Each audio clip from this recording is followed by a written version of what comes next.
55 дугаар анги тулаан Лимийн ам нэн хэлв. Намайг өдөх шаардлагагүй. Санаатай асуудал үүсэх ямар ч хэрэггүй. Би зөвхөн мэдмээр байна. Мөрөнд юу тавих юм? Дүү минь түүнд юу ч битгий амал. Лимфин янч мөн яаран дуурав. Гэвч Жанцаны өмнө түүний үг сулхан сонсогдож байлаа. Лимийн гараа зөөлөн даллав. Тэр нөхцөл байдал ямар байгааг сайн мэдчихв. Жанцан инээмсэглэн хэлв. Мэдээж жинхэнэ хүчний чулуугаар мөрөд тавина. Чи ялагдвал сая авсан 10 жинхэнэ их чулууны хүчээ надад өгнө. Харин би ялагдвал чамд 20 чулуу өгье. Сайн. Чи сая цаг газрыг нь би сонгож болно гэсэн. Газрын хувьд тэмцээний талбайг сонгоё. Цагийн хувьд 1 сарын дараа үд төгөхөөс өмнө халц толтно. 1 сарын дараа юу? Жанцан хэсэг гайхав. Лимийн ийм хугацаа сонгоно гэж тэр бодсонгүй. Хичнээн хугацаа өгсөн ч ашиггүй гэж тэр үзэж байлаа. Ийм муу 3 дахь зэрэглэлийн авьяастай хүн хугацаа өнгөрөх тусам өөрөөс нь улам хол хоцорно. Сайн, 1 сар гэвэл 1 сар. Тэгвэл чамайг жаахан удаан амьдруулъя. Жанцан Лимийн рүү баг зэрэг эргэлцсэн харцаар харж илв. Тэр ч бас залуу хүн. Жинхэнэ хүчний чулуунуудыг даруй булааж авахыг тэсийн ад өсөж байлаа. Жанцан Лю Минсан хоёр сэтгэл хангалуун инээмсэглэлээр холдон одов. Линүү гонигтайгаар толгоос ихсрэн санаа алдав. Дүү минь чи арай яарчлаа. 7 гүн ухааны тулааны ордонд шинээр орж ирсэн шавнар бүгд өөртөө ихтэй байдаг. Гэхдээ эдгээр хуучин шавнар бүгд суутнууд, нэг бүрчлэн авьяаснууд.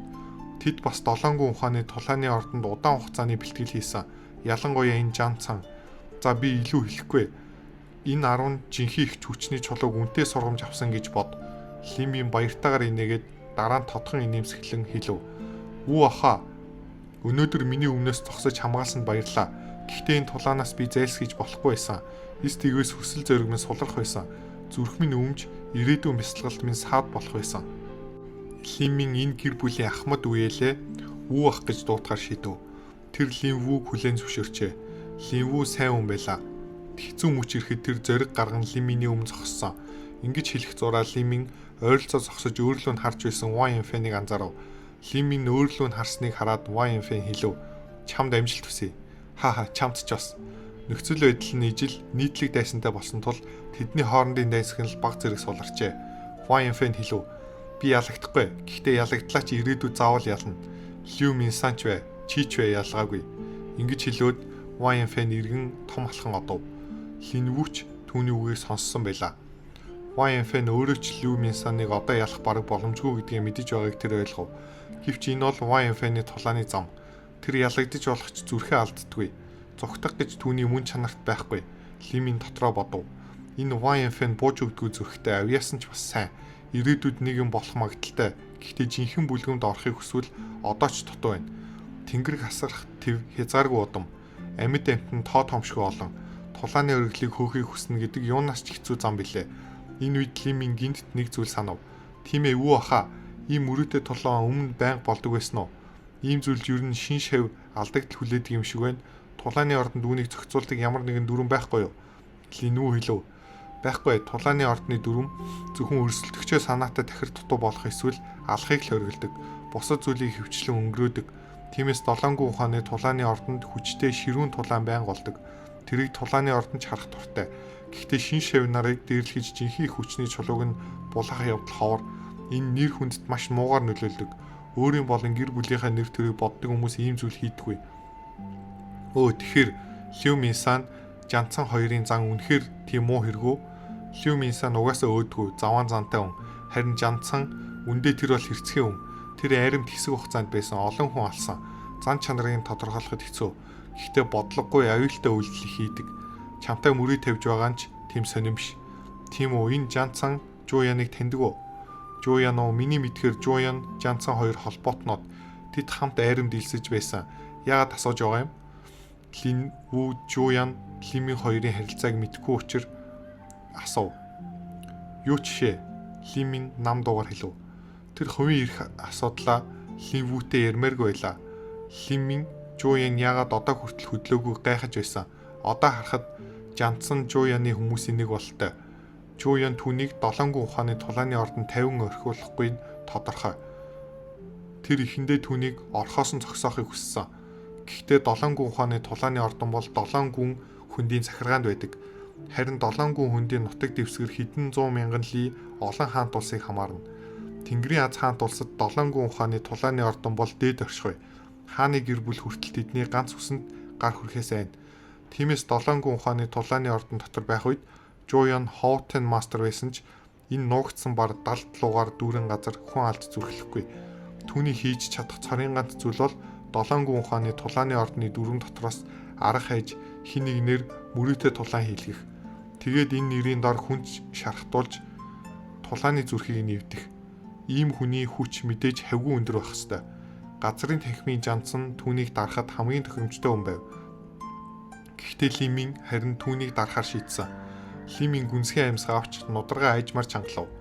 Жуян аль хэдийн айрамд байсан гэж тэр бодсонгүй. Тийм болохоор л бие бэхжүүлэх төвшний 3 дахь шатны өргөл хүчээрээ Тэнгэрийн ордонд орж чадсан байх нь эргэлзэх зүйлгүй. Түүний хүч жан санаас дав. Сайн байна. Ингүүл сонирхолтой болно. Линвүү Лиминий царай үйл хэлэг өөрчлөгдөхийг анзаарч асуув. Дүү минь, чи Жуянтай ямар нэг асуудалтай юм уу? Лимин толгой дөхөв. Тийм. Эн чин Линвүү жаахан санаа зовсон өнгөөр хэлв. Дүү минь, би энтхийн хүмүүсийн нэр хүндийн талаар баг зэрэг мэднэ. Энэ Жуяны бие бэхжүүлэх төвшний 3 дахь шатны өргөлд байхдаа Тэнгэрийн ордны 72-т ирэмтлэгдэж байсан шавийг ялж Тэнгэрийн ордонд орсон. Харин тэр шавийн хүч аль хэдийн бие бэхжүүлэх төвшний 4-р шатны эхэнд байсан. Лимин үйл хэлэг зочив. 7 гүн ухааны тулааны ордны 4-р шатны тулаанчийг гаднах жирийн тулаанчтай харьцуулж болохгүй. Тэдний хүч өөрийн төвшөндөө хамгийн шилдэг тооцогдно. Гэтэл Жуян 3 дахь шатны өргөл хүчээр тийм хүнийг ялсан байна. Жуян үнэхээр хүчтэй нэлэрхий. Линвүү үргэлжлүүлв.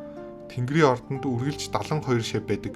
Ерөнхийдөө бие бэхжүүлэх төвшний 4-р шатанд хүрсэн хүн орох хэрэгтэй болдог. Нөхцөл нь Тэнгэрийн ордны аль нэг шавыг ялбал орж болно. Харин ялагдсан шав хасагдана. Тэнгэрийн ордны шав нарын аль нь хосгүй суутан биш гэж тэдний 3 дахь шатны хүчээр ялна гэдэг Жуян хүн төрхтэй луу гэсэн үг. Үнэхээр төсөөлөхөд бэрх. Дүү минь, хэрэг чи түүнээс өргөлдөлвөл Лими нэмсгэлэн хэлв. Зөвлөгөө өгсөнд баярлалаа өвөө хаа.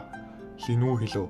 Энэ зөрчлөө аль болох хурдан дуусгасан дээр Жуян Жуу гэр бүл дотроо өндөр байр суурьтай хэдийгээр тэр хууль ёсны эхнэрийн ууган хүү биш ч хүч нь хитрхэн онцгой учраас гэр бүлийн тэргүүний байр суурийг өвлөж магадгүй. Чи мэдэхгүй бах. Одоогийн тэргүүний охин хааны ордонд орсон. Жинхэнэ эр хүн нөхцөл байдалд дасан зохицож чаддаг байх ёстой. Тулаанчийн үед жаахан доромжлол төвчих нь бас чухал. Шаардлагатай үед баг зэрэг уучлалт гуйлаа гэд нэр нүр нь унахгүй. Эвийн салаа сунгуул асуудал сайнаар шийдэгдэж мэдж болно. Би ойлголоо. Лими инээмсэглэн сонслоо. Тэр мэдээж Жуяны байр суурийг мэднэ. Тгээгүү бол Лан Юнёг 7 гүн ухааны тулааны ордонд оруулж чадахгүй байсан. Тэр төрлийн зүйл зөвхөн түүний авах хчээр дамжиж л бүтэх боломжтой. За өөр зүйл байхгүй бол би төрүүлээд явъя. Хэдийгээр богино хугацаанд танилцсан ч Лимин Линвүүгийн зан чанарыг ойролцоогоор ойлгожээ. Тэр хит болгоомжтой, жаахан шийдэмгий бус хүн. Шийдвэр гаргахдаа бүх талыг хит их боддог. Ийм зан тулааны урлаг бясалгахад үнэндээ тийм сайн биш. Сүнсний хүчийг сулруулж ирээдүйд том амжилтанд хүрэхэд хэцүү болгодог. Түүнд ийм муухай оч өгсөн нь аргагүй мэт. Гэвч Линвүү сайхан сэтгэлтэй сайн хүн байлаа. Танилцаж болох хүн. Линвүү дахин хэлв. Дүү минь, сүүлийн удаа хэлэхэд боломжтой байгаарай. Тэр 10 жинхэнэ их хүчний чулуунд битгий санаа зов. Манайд Лин гэр бүл мөнгөөр тутахгүй. Хэдийгээр ийм чулуу цөөхөн олддогч худалдаж авч болно. Дүү минь, гэр бүл ирээдүйд чамаас их найдвар хүлээж сайн хандах болно. Хитгэн жинхэнэ их хүчний чулуу алдах юу ч биш. Лимин дотроо инээгээд гаднаа инээмсэглэн толгой дөхөв. Би мэднэ. Таалагдсан бол лайк дарж Wildcard Audio сувгийг subscribe хийгээрэй. 56 дугаар анги. Жинхэнэ их хүчний аргын эхний давхаргын их амжилт. Линвүүтэй салах ёс хийсний дараа Лимин суудсандаа буцав. Сүүлийн өдрүүд түүнд цаг үргэлж дутагдж байгаа мэт санагдана. Яг л мөч бүртээ уралдаж буй мэт. Лимин тэр мөрөөдөө тулааныг гинт халуунаар хүлээн зөвшөөрсөн хэрэг биш байлаа. Түүний зүрхэнд аль хэдийн ойролцоо төлөвлөгөө бий болсон. Линвүү хэлсэн. Линсэн, Таку, Жангванг юу зэрэг дээд түвшний авьяаснууд анх түмэн алах тойрогт орж байхдаа 130 дугаар байрнаас дээш гарч чадаагүй. Харин Жандсан одоо 109 дугаар байрт байна. Энэ зүрх үнэхээр асар их гэдэг нь тодорхой. Гэвч Лимин бардам хүн биш. Тэр өөрийгөө Линсийн анх орж ирэх үеэс илүү хүчтэй дүн үзүүлж чадна гэж итгэж байлаа. Тиймээс түүнд нэг сар хэрэгтэй гэж тооцсон юм. Линсэн Та Күн, Жан Гуан Ю нар анх тулааны ордонд орохдоо ойролцоогоор 130 дугаар барьт хүрсэн. Тиймээс түүнд үндэ бүтэн нэг сарч шаардлагагүй гэж мэднэ. Эмийн бичээсийн тэмдгийг дуусгахад дор хаяж хагас сар хэрэгтэй. Үлдсэн хагас сарыг 2 үрлийн нөлөөг айжмаар шингээж хүчээ тогтворжуулахад ашиглана. Улаан алтан лууны чүмэгний үрэл болон алтан могон улаан үрэл 2 бол мөнгөөр хөдөлж авч боломгүй үнэт үрэл. Дээрээс нь эмийн бичээсийн тэмдэг үрлийн нөлөөг нэмэгдүүлнэ. Тэгвэл Ли Миний бие бэхжүүлэх түвшний 3 дугаар шатнд нэвтрэхэд хангалттай. Бүр бясалгалаа тогтворжуулахад ч туслана. Тэр үед Ли Мин Жанцан хоёрын бясалгалын ялгаа ердөө нэг шатл болно. Хэрв тэр Тэнгэрлэг орны дээд түвшний судруулах Хаусын дээд Мериданы аргад найдаад 3 дугаар шатны хаалтлыг хагас нэвтэрсэн байдалтай байж Ирэмбийн чулуун дээр ихний 100-д багтаж чадахгүй бол тэр мөрөөдөө тулаанд ялагдсан ч шудраг бус гэж гомдлохгүй. Тэгвэл өөрийгөө гүн эргцүүлж алдаагаа хайх хэрэгтэй болно. Ингэж бодоод Ли Мин эмийн бичээсийн тэмдгийн бэлтгэлээ дахин эхлүүлв. Бичээсийн ур чадрын хувьд тэр насны сүнсний хэлтэрхийн дурсамжийг авсан ч өөрөө одоохондоо гүн биш дөнгөж эхэлж буй нэгэн хэвээр шин зүйл бүтээх тухай ярих нь хэрэгтэй. Түүний хийж чадах цорын ганц зүйл бол техниктэй тасралтгүй тавтах. Хөдөлгөөн бүрийг бие махбоддоо усанд сэлэх загас мэт шингэх явдал. Өнөөдөр Ли Мин өмнөх шигээ жинхэнэ их хүчээ эргэлдүүлэн бэлтгэсний дараа материал ашиглан дадлага хийж эхэллээ. Эхний орлогууд бүтлгүүдхэн тодорхой байсан тул тэр хамгийн хямд материалаа сонгов. Хаш хөх цэцгийн шүүсийг шахан гаргаад Ли Мин анхаарлаа төвлөрүүлв. Тэр сүнсний хүчээ ашиглан шүүсийг агаарт хөөрөглөө. Гүнзгий амьсгаа авч сэтгэлээ тайвшруулан оюун санаагаа соллов. Эхлэе. Шин томьёо. Ли Мин дотроо өөрийгөө зоригжуулаад баруун гараа хөдөлгөж эхлэв. Гарынх нь хөдөлгөөн нэгэн дараалсан бүдэг сүдэр мэт гялалзан мөнгө мэт татлаа. Эд зүйлийн бичээсийн тэмдэгтэй харьцуулахад эмийн бичээсийн тэмдэг зурх нь хэд дахин төвөгтэй байв. Анх Ли Мин бие бэхжүүлэх түвшний 1-р шатны жинхэнэ их хүчээр эд зүйлийн бичээсийн тэмдэг хүчээр зурж байсан. Тэр үед жинхэнэ их хүч нь хязгаартаа тулж байлаа. Харин одоо тэр ихэд зовж үйж бие бэхжүүлэх түвшний 2-р шатанд хүрсэн. Жинхэнэ их хүч нь нэмэгдэж илүү нэгтарч зузаарсан. Гэвч ердөө нүд ирмхийн зур эд зүйлийн бичээсийн тэмдэг зурхад харьцуулдаг зарцуулалтын хэмжээнээс их жинхэнэ их хүчээ аль хэдийн зарцуулчихв. Тэгсэн ч жинхэнэ их хүч нь дахин хязгаартаа шахагдж байлаа. Аз болоход Ли Мин энэ дарамтыг хүнд гэж үзсэнгүй. Харин ч дуртай ядсв. Өөрийгөө хязгаартанд тулгаж байж л хүн ахиж чадна. Нэг цаг өнгөрөв. Ли Миний тухан дээрх жижиг хөлснийн туслуу тогтжээ. Зурх ёстой бичээс бүр эд зүйлийн бичээсийн тэмдгээс хэд дахин хэцүү байлаа. Тэр шүдээ зууж зовлон даван тисв. Хэдийгээр жинхэнэ их хаосын арга дэмжиж байсан ч Ли Мин ийм их жинхэнэ их хүчний зарцуултыг тисэж чадахгүй байв. Тэр хязгаартаа ойртжээ. Гэтэл доод сүнсний эдгэх тэмдгийн талд ч хүрээгүй байлаа. Ийм нөхцөлдөө Ли Мин өмнө эд зүйлийн бичээсийн тэмдэг бүтээх үедээ ч тулгарч байсан. Ийм богино хугацаанд бие доторх жинхэнэ их хүчний хэмжээг нэмэгдүүлэх нь бодит бус цорын ганц боломжтой арга бол алдааны хувийг багасгах, техникийг илүү чадварлага олгох, жинхэнэ их хүчээ аль болох хэмнэх явдал юм. Гэвч тэр цааш тисэх боломжгүй болов. Пин дэлбэрэх чимээ гарав. Ли Мин өмнө байсан олон бичээсийн тэмдэг гинт өнгө гэрэлтсэн салют мэт тесэрлээ. Тэдний гэрэл анивчин унтарсны дараа өрөөнд гүн хангах болов. Орой олчхож Ли Мин амьсгаа гарган орон дээрээ өндийж суув. Өрөө маш нам гүм тайван байлаа. Тэр зөвхөн өөрийн амьсгаа болон зүрхний сохилтоо сонсож байв. Тэр хитрхи ядарчээ. Ли Мин орон дээрээ гидэргээ унан хэвтэв. Хуруугаа өдлөхөөс ч залхуурна. Сүүлийн хэдэн сард бичээсийн техник бэлтгэхдээ тэр сүнсний хүчээ байнга хязгаарт нь тулгаж ирсэн. Гэвч одоогийнх шиг ингэтлээ шавхагдж байсан удаа үгүй. Жинхэнэ их хаосын арга эргэлдүүлэх хүч ч түүнд үлдсэнгүй. Хэрв түүний жинхэнэ их хүч нуурын ус шиг байсан бол энэ эмийн бичээсийн тэмдэг бол аимшигтай халуун хуурай элсэн цөл байлаа. Тэр цөл түүний жинхэнэ их хүчний сүүлийн туслыг хүртэл сорж авсан мэт. Унтмаар байна. Ийм үед бэлтгэл хийвэл сайн үр дүн гарахыг тэр мэдж байлаа. Гэвч сүнсний хүч жинхэнэ их хүчний зарцуулалт дэндүү ноцтой байсан тул тэр сэтгэлээ төвлөрүүлж чадахгүй хэмжээнд ядарчээ. Тийм дээ. Жинхэнэ их хүчний чулуунууд тэр тэднийг гинт мартчихсан байлаа. Хэрвээ эдгээр жинхэнэ их хүчний чулууг ашиглан жинхэнэ их хүчээ нөхвөл төгс биш гэж үү? Ли Мин үхэн хатан өндийн сув. Хичээл дээрээс тэр 10 жинхэнэ их хүчний чулууг авсан. Цүнхнээс нэгийг гаргаж ирээд доторх цэвэр жинхэнэ их хүчийг шунхааруулан шингээж эхэллээ. Баялаг жинхэнэ их хүч тасралтгүй урсгал болон гарынхан нөхсөөр нэвчин орж ирэв.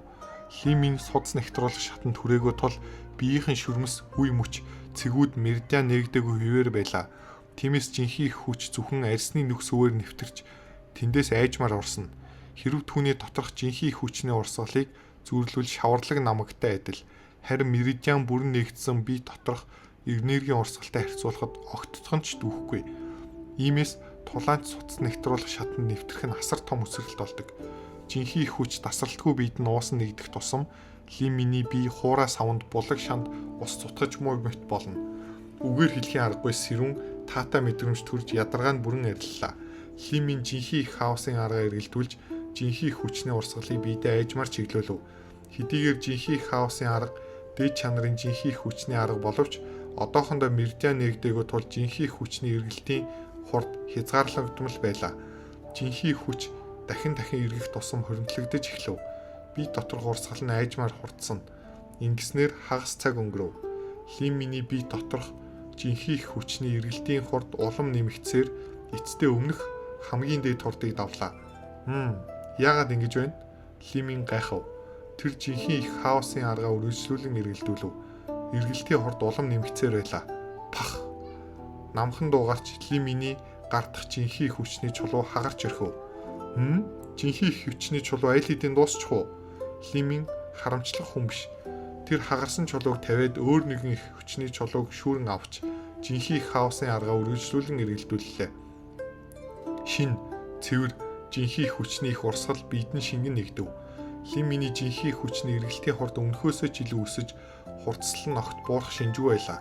Хагас сарын өмнө Лиминий жинхэнэ их хаосын аргын жинхэнэ их хүчний эргэлт мүлхэж буй нэрах хүүхчиг байсан бол одоо өсвөр насны хүүхэд бүх хүчээрээ давхиж буй мэт болжээ.